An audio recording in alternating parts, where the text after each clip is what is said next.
Hi, I'm Amanda Shekarchi, and I'm in studio with Jennarie. She is a pop, R&B, and jazz musician based in Toronto. Her debut EP, Never Been Small, is out now, and the title track was featured in the soundtrack for Netflix show The Mother Lode. Thank you so much for being here. Thanks for having me. Yeah, so I want to start with a fun question. With Halloween coming up, what are your plans? Oh, well, that is a sad question because I'm not a Halloweener. I've never been a big Halloweener. That sounds really bad, a Halloweener. Well, a Halloween person, but I will actually be going to a friend's house and doing probably like a low-key thing. But will I be wearing a costume? I don't know. Last year I was a sim. Like I just cut a little triangle on top of my head. But yeah, that's about it. What about you? Yeah, honestly, it's going to be pretty chill here. Maybe just watch a scary movie because I do like horror films. I'll definitely be eating some treats. Love it. So let's talk about this EP, Never Been Small. So it's been out for about a month now. Yes. How has it been received? Oh, it's been really great. You know, it's kind of a trippy, interesting experience being in 2025 and putting out music when, you know, you kind of put out single after single, and sometimes that rollout can take over a year long to do. So sometimes you put out the final product and you feel like, great, so it's done now. Let's move on to the next music. But it is really important to still try to reach people who haven't heard the songs when they come out one by one. So yeah, it's been really special to have people listen to it from top to bottom the way that I had intended it to be listened to rather than in small chunks. So Yeah, well, what is the inspiration behind it? I think basically it all kind of happened very organically. I can't say that I planned the EP early on as like a full project in the beginning stages. It kind of happened one song after the other. About 2 years ago, I decided to start putting out music as a solo artist, as a songwriter. And everything has happened very, very quickly. I'm very lucky like that. I put out some of my music on the internet, on TikTok and on Instagram, and I've had this like huge blessing of reaching a lot of people. But with that, I didn't have like a bank of music that I was sitting on that I had written for years now, like a lot of songwriters do. I actually am kind of in the early stages of songwriting. So in a way, I would write a song, I would produce it, I would put it out, I would promote it, then I'd write the next song. So it all kind of happened one song after another in a way. But it's all like a portrait of the kind of things I think about, the experiences I've had, the things I've healed from. Yeah, it's so beautiful. And we're going to talk more specifically about some of the songs that really stood out to me. But let's start with the track Never Been Small. How did that shape the music career or this project in general? I would say Never Been Small has been the biggest blessing so far in my music career. It's so cool and so special how sometimes the positives of social media are that you could really build a community of people that you otherwise aren't able to meet in your day-to-day life and people that come together. And when I wrote that song, it was a very, very honest, authentic hour of my life of just feeling very isolated and alone and wishing people could understand the kind of experiences that I've had in a fat body as a plus-size person. And I wrote the first verse, I sang it to the camera, I posted it online, and I've since met so many people from all over the world who have the same experience as me. And that has really like launched not just me as a musician in the world and in the industry, but most importantly has connected me with listeners who actually like really relate and who are not just feeling like empathetic or compassionate for the experience, but who really feel that song in their core for themselves as well. That's really been the most exciting part so far. Yeah, that's incredible. And I can tell you too, like as a blind person, like I really related, with your lyrics of just taking that, whatever happened and just boosting into like, we don't have to change. We don't have to be different. So thanks for writing that one. Yeah, thank you. Of course. Yeah. And so I know that the song got discovered by SZA. Like, What was your reaction when that happened? That was crazy. I remember I posted it and then comments from friends and family started coming in, and that meant a lot to me. And then I remember thinking like, oh, wow, people are really engaging with this and sending love. I I was reading the comments and I was feeling emotional. And then I started getting ready for bed. And only an hour after posting it, I saw this notification.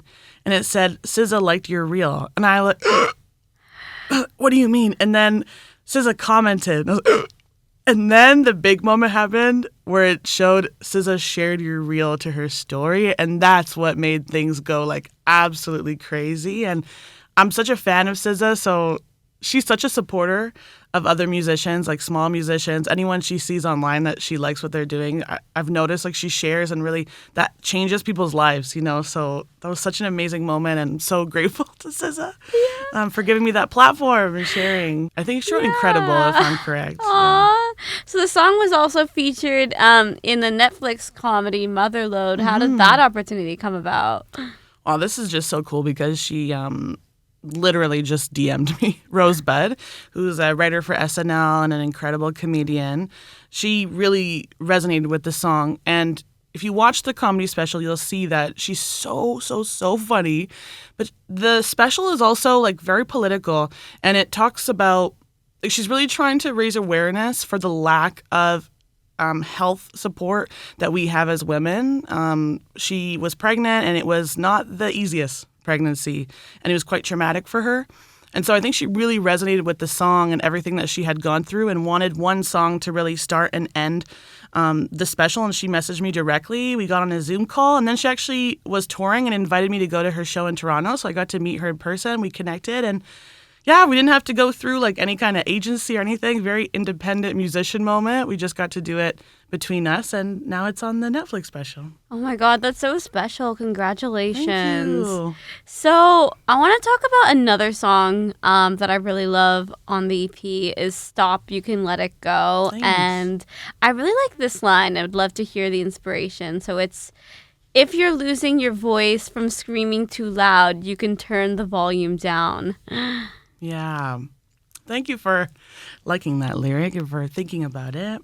I wrote that lyric because the song in itself, kind of the initial, easy, short explanation that I give about that song is it's about how sometimes we point our finger at other people, or we're gossiping, or we're feeling stressed or confused that other people maybe have opportunities that we don't have, or are doing things that we don't like. But sometimes it's really a moment to reflect of what is it that I could be doing instead, like instead of pointing your finger at them.